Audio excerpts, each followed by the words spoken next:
नमस्कार, मैं दिव्या। धराधर 30 खबरों में आपका स्वागत है। चलिए जानते हैं देश प्रदेश के अब तक की प्रमुख खबरों को। बिहार यूनिवर्सिटी के कॉलेजों में अब हर 3 वर्ष पर विभागों के अध्यक्ष बदलेंगे। विवि प्रशासन ने इसकी अधिसूचना जारी की है। हाईकोर्ट के आदेश के बाद यह अधिसूचना जारी की गई है। बिहार यूनिवर्सिटी के कॉलेजों में अभी शिक्षक रिटायर होने तक विभागों में अध्यक्ष बने रहते हैं। विवि के इस नियम को लेकर RN कॉलेज हाजीपुर के प्रोफेसर विजय कुमार ने पटना हाईकोर्ट में याचिका दायर की थी। अगर आपके पास भी राशन कार्ड है और आप सरकार की मुफ्त राशन योजना का लाभ उठा रहे हैं तो यह खबर आपके लिए है। 269 जिलों में पब्लिक डिस्ट्रीब्यूशन सिस्टम के जरिए फोर्टिफाइड यानी पोषक तत्वों के समृद्ध किया गया चावल वितरित किया जा रहा है। देश के बाकी जिलों को मार्च 2024 की समय सीमा से पहले इस दायरे में लिया जाएगा। केंद्रीय खाद्य सचिव संजीव चोपड़ा की तरफ से यह जानकारी दी गई है। उत्तर पूर्वी दिल्ली से सांसद मनोज तिवारी, गोरखपुर से सांसद रवि किशन और आजमगढ़ से सांसद निरहुआ के बाद भोजपुरी फिल्म के power star Pawan Singh BJP का दामन थाम सकते हैं। केंद्रीय मंत्री नितिन गडकरी और बिहार के प्रभारी विनोद तावरे से दिल्ली में हुई मुलाकात के बाद इस तरह के कयास लगाए जा रहे हैं। प्रधानमंत्री नरेंद्र मोदी 13 अप्रैल को वीडियो कॉन्फ्रेंसिंग के जरिए 71,000 युवाओं को सरकारी नौकरियों से संबंधित नियुक्ति पत्र सौंपेंगे। इनमें अकेले रेलवे विभाग की 50,000 रिक्तियां खत्म की जाएंगी। इस साल के अंत तक 10 लाख नौकरियां का वादा कर चुकी सरकार अब तक 1.46 लाख युवाओं को नियुक्ति पत्र बांट चुकी है। नीतीश कुमार ने कहा है कि बिहार में 152 उद्योग लगाने का विभिन्न कंपनियों से प्रस्ताव आया है, परंतु केंद्र सरकार ने मात्र 17 उद्योग लगाने की स्वीकृति दी है। उन्होंने पूर्व उद्योग मंत्री शहनवाज हुसैन से कहा है कि वे केंद्र सरकार से बात कर शेष प्रस्तावों की स्वीकृति दिलाएं, ताकि बिहार जल्द ही इथेनॉल में आत्मनिर्भर बन जाएगा। विदेश मंत्रालय ने एक बार फिर चीन सीमाओं पर शांति की अपील की है। विदेश मंत्रालय के प्रवक्ता अरिंदम बागची ने कहा है कि चीन के साथ बेहतर संबंध स्थापित करने के लिए सीमाई क्षेत्रों में शांति बहुत जरूरी है। पूर्वी लद्दाख में डिसएंगेजमेंट अभी तक पूरा नहीं हुआ है। विदेश मंत्रालय ने बताया कि अप्रैल 2020 से चीन के साथ संबंध खराब है। विदेश मंत्रालय का यह बयान SCO रक्षा और विदेश मंत्रियों की मीटिंग से पहले आया। उम्मीद है कि यहाँ चीन के रक्षा और विदेश मंत्री मीटिंग में पहुंचेंगे। अरिंदम बागची चीनी डिप्लोमेट के बारे में पूछे गए सवाल के जवाब में कहा कि भारत चीन सीमा पर हालात स्थित हैं। नेहा सिंह राठौर का यूपी में काबा सीजन 2 के बाद अब बिहार में काबा सीजन 2 सोशल मीडिया पर धूम मचाने लगा है। नेहा सिंह राठौर ने यह गाना बुधवार की रात करीब 9 बजे अपने ट्विटर हैंडल से सोशल मीडिया पर अपलोड किया था, लेकिन रात भर में ही इस गाने पर 155,000 से भी अधिक व्यूज मिल गए हैं। इस गाने में नेहा सिंह राठौर ने बिहार की कानून व्यवस्था को लेकर सरकार पर बड़ा हमला किया है। अपने इस गाने में नेहा सिंह राठौर ने तेजस्वी यादव को 10 लाख नौकरियों का वादा याद दिलाया। हिमाचल प्रदेश हाईकोर्ट अब अदालती कार्यवाही की लाइव स्ट्रीमिंग के लिए देश का 7वां हाईकोर्ट बनेगा। हाईकोर्ट ने न्यायिक प्रक्रिया में पारदर्शिता और समावेशिता को बढ़ावा देने के लिए नियम बना दिए हैं।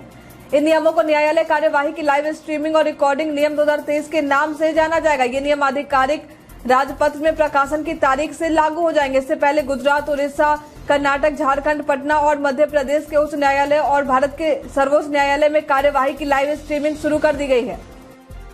बिहार में जातिगत गणना का दूसरा फेज शुरू हो रहा है। इसी बीच इसको लेकर जमकर सियासत भी हो रही है।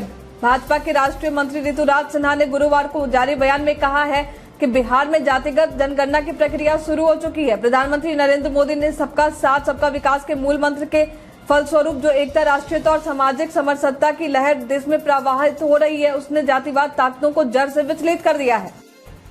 नागालैंड को बिजनेस 20 सम्मेलन के दौरान राष्ट्रीय और अंतर्राष्ट्रीय दोनों प्रतिनिधियों से विभिन्न क्षेत्रों में 4,510 करोड़ रुपए के व्यावसायिक हित प्राप्त हुए। मीडिया में चल रही खबरों के अनुसार गुरुवार को एक आधिकारिक विज्ञप्ति में इसकी जानकारी दी गई है। कांग्रेस के सीनियर नेता शशि थरूर ने पंजाब के पूर्व मुख्यमंत्री चरणजीत सिंह चन्नी से मुलाकात की। थरूर ने उनके निवास स्थान खरड़ से पहुंचे हुए थे। इस दौरान उन्होंने यहां पंजाब के मौजूदा राजनीतिक माहौल पर चर्चा की। वहीं चन्नी ने अपने PhD के थीसिस के बारे में भी उन्हें बताया। थीसिस का विषय भी कांग्रेस पार्टी से जुड़ा हुआ है।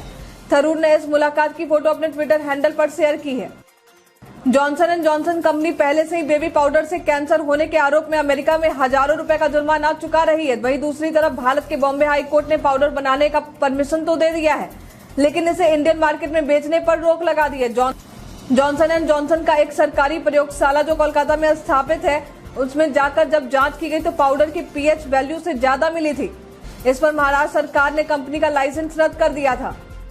खालिस्तान समर्थक अमृतपाल सिंह 20 दिन से फरार है। पुलिस उसकी तलाश में लगातार छापेमारी कर रही है। इन सबके बीच पिछले दिनों उसने सिख समुदाय के लोगों का समर्थन जुटाने के लिए अपना एक वीडियो जारी किया था। इसमें उसने सरबत खालसा बुलाने की भी मांग की थी। उसकी इस मांग पर अकाल तख्त, डीजेएमसीजी, दल खालसा और कई अन्य संगठनों ने अपना रुख साफ कर दिया है। उन्होंने सरबत खालसा आयोजित करने की अमृतपाल की मांग का समर्थन नहीं किया है। दुनिया भर में कैंसर के मामले बढ़ रहे और जीवन शैली के कारक इस वृद्धि में महत्वपूर्ण भूमिका निभाते हैं। 2020 में जारी विश्व स्वास्थ्य संगठन की रिपोर्ट में कहा गया है कि 10 में से 1 भारतीय को अपने जीवन काल में कैंसर हो जाएगा और 15 में से 1 में से इसकी मृत्यु हो जाएगी। भारत में कैंसर में तेजी से वृद्धि अधिक वजन, तंबाकू और शराब के सेवन, गतिविहीन जीवन शैली और व्यायाम की कमी जैसे कारकों से जुड़ी हुई है। प्रधानमंत्री नरेंद्र मोदी 8 अप्रैल को सिकंदराबाद रेलवे स्टेशन के पुनर्विकास की नींव रखेंगे। तेलंगाना के सिकंदराबाद रेलवे स्टेशन का पुनर्विकास 820 करोड़ रुपए की लागत से किया जाएगा। इसकी योजना इस तरह से बनाई जा रही है कि इसे विश्व स्तरीय सुविधा और सुंदर तरीके से डिजाइन किए गए स्टेशन में बदला जा सके। पीएम मोदी ने एक ट्वीट में कहा है कि सिकंदराबाद रेलवे स्टेशन का पुनर्विकास एक महत्वपूर्ण बुनियादी ढांचा उन्नयन परियोजना है जिससे अनगिनत लोगों का लाभ होगा।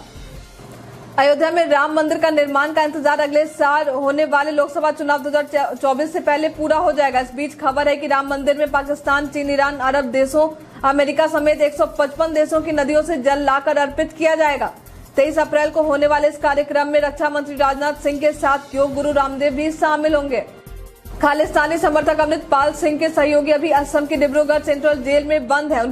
उनकी रिहाई की मांग को लेकर पंजाब एंड हरियाणा हाईकोर्ट में एडवोकेट ईमान सिंह खारा की तरफ से याचिका दायर की गई है। इस पर कोर्ट के जस्टिस ने एडवोकेट खारा को फटकार लगाते हुए कहा है कि ऐसे मामले की सुनवाई क्यों की जाए जिसमें आरोपियों पर पहले ही नेशनल सिक्योरिटी एक्ट लगाकर उन्हें असम जेल में बंद किया गया हो। जल्दी दिल्ली से देहरादून पहुंचना आसान होने वाला है। दरअसल Delhi Dehradun access control greenfield expressway का निर्माण किया जा रहा है। इसके बनने से दिल्ली से देहरादून यात्रा का समय 6 घंटे से घटकर महज 2 से ढाई घंटे हो जाएगा। इस कॉरिडोर से वर्तमान की 235 किलोमीटर की दूरी घटकर 212 किलोमीटर हो जाएगी। नितिन गडकरी ने कहा है कि इसके बनने से समय और ईंधन की बचत होगी, साथ ही साथ प्रदेश की अर्थव्यवस्था तथा पर्यटन को भी बढ़ावा मिलेगा। भारतीय नौसेना के युद्ध पोतों में लगे एंटी सबमरीन रॉकेट RBU 6000 के एक्सटेंडेड वर्जन का सफल परीक्षण किया गया। टेस्टिंग DRDO ने किया है। पहले इस रॉकेट की रेंज 5 किलोमीटर थी जो अब बढ़कर दोगुनी हो गई है। ये ऐसे रॉकेट है जो दुश्मन की पनडुब्बियों के समंदर में दफना सकता है। परीक्षण भारत के जंगी जहाज INS चेन्नई पर किया गया है। इलेक्ट्रॉनिक्स और सूचना प्रौद्योगिकी मंत्रालय ने भारत में ऑनलाइन गेमिंग को कंट्रोल करने वाले कानूनों में बड़ा बदलाव किया है। भारत सरकार की तरफ से जारी नए नियमों के अनुसार SROs यह तय करेंगे कि किसी पर्टिकुलर ऑनलाइन गेम को देश में चलने की अनुमति दी जाएगी या नहीं। सरकार ने देश में ऑनलाइन बैटिंग और सट्टेबाजी पर भी बैन लगा दिया है। सरकार ने यह भी कहा है कि अगर कोई गेम नियमों को फॉलो नहीं करता है तो उसे भारत में बैन कर दिया जाएगा। सरकार ने ऑनलाइन गेमिंग को बेहतर और सुरक्षित बनाने के लिए ये नियम पेश किए हैं। DRDO ने 5वीं पीढ़ी के स्वदेशी फाइटर जेट के अप्रूवल के लिए कैबिनेट कमेटी ऑन सिक्योरिटी के पास डिजाइन भेजा है। इस कमेटी का नेतृत्व प्रधानमंत्री नरेंद्र मोदी करते हैं। इस फाइटर जेट का नाम एडवांस्ड मीडियम कॉम्बैट एयरक्राफ्ट है। इसका पहला प्रोटोटाइप साल 2026 तक सामने आ जाएगा।